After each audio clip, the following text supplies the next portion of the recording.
Nabi Muhammad sallallahu alaihi wasallam adalah manusia paling mulia yang diutus Allah Subhanahu wa taala untuk menyebarkan agama Islam di muka bumi.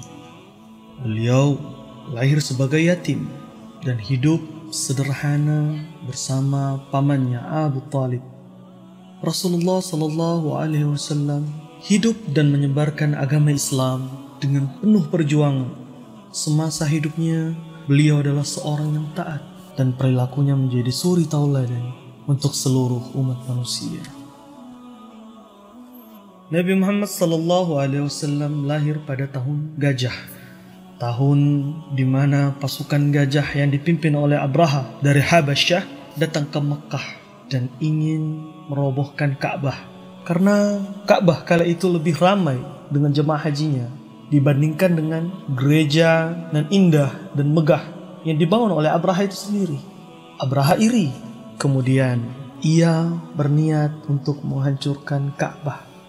Namun Allah Subhanahu wa taala menghancurkan Abraha dan bala tentaranya sebelum mereka sampai ke dekat Ka'bah.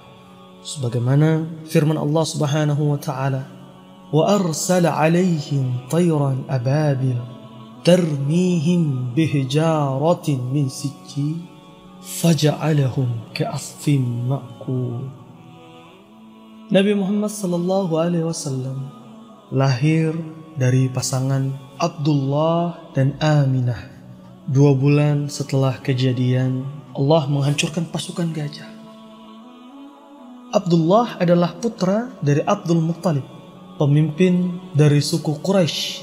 Sementara Aminah merupakan putri dari Wahab, pemimpin dari Bani Zuhrah. Keduanya adalah putra dan putri dari suku besar kala itu.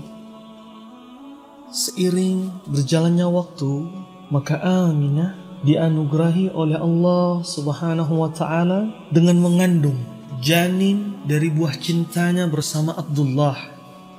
Kebiasaan warga Mekah ketika itu yakni berdagang ke negeri Syam, dan Abdullah pergi ke Syam bersama rombongan pedagang Mekah kala itu yang perjalanannya butuh waktu yang cukup lama. Ketika hendak pulang ke Mekah, Abdullah jatuh sakit hingga akhirnya Allah mewafatkan Abdullah di saat Aminah tengah mengandung Nabi Muhammad sallallahu alaihi wasallam. Menjelang lahirnya Nabi Muhammad sallallahu alaihi wasallam, ada beberapa peristiwa besar kala itu. Di antaranya dikisahkan ketika Aminah tengah mengandung. Dia melihat cahaya di dalam mimpinya. Aminah melihat bahwa bayi yang ada di dalam kandungannya memancarkan cahaya yang begitu terang sampai ke wilayah Basrah yang ada di Persia. Seakan-akan ada isyarat tentang bayi yang akan lahir nantinya. Peristiwa besar lainnya adalah pada saat kelahiran Rasulullah SAW bergoncang istana Kisra. Maka Raja Persia mengumpulkan semua dukun-dukun, meminta dukun-dukun tersebut meramal pertanda apa yang akan terjadi nantinya. Maka para dukun-dukun tersebut menjawab, berguncangnya istana ini dikarenakan telah lahir bayi yang akan menjadi seorang nabi utusan Allah. Subhanallah. Adapun peristiwa yang lainnya adalah padamnya api sesembahan Majusi di negeri Persia. Masyarakat Majusi pada zaman itu dikenal dengan menyembah api dan menganggap api sebagai Tuhan-Tuhan bagi mereka. Api tersebut tidak pernah padam selama ratusan tahun. Namun ketika Nabi SAW lahir, seketika api itu mati dan tidak akan pernah hidup lagi.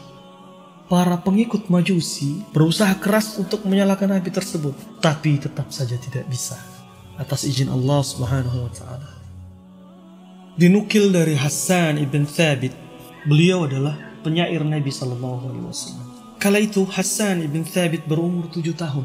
Kebetulan berada di salah satu pemukiman Yahudi yang berada di Mekah. Pada malam hari, di dalam keheningan, Hassan ibn Thabit melihat salah satu pendeta Yahudi tercengang melihat ada bintang yang jatuh pada malam hari itu. Dan pendeta tersebut segera naik ke tempat yang tinggi, berlari dan berseru, "Wahai kaum Yahudi sekalian, sungguh pada malam hari ini telah terlihat bintangnya Ahmad dan tidak akan terlihat kecuali pada saat dia lahir. Bintang Ahmad adalah bintang yang mereka kenal dengan pertanda akan ada Nabi terakhir yang telah mereka nantikan sebagaimana yang telah dituliskan pada kitab-kitab mereka terdahulu. Di kota Mekah pada malam hari itu terasa hening dan tenang dengan cahaya purnama yang hampir sempurna, yang sangat terang. Seakan-akan cahaya itu menerangi salah satu rumah dari rumah-rumah yang ada di pemukiman Mekah.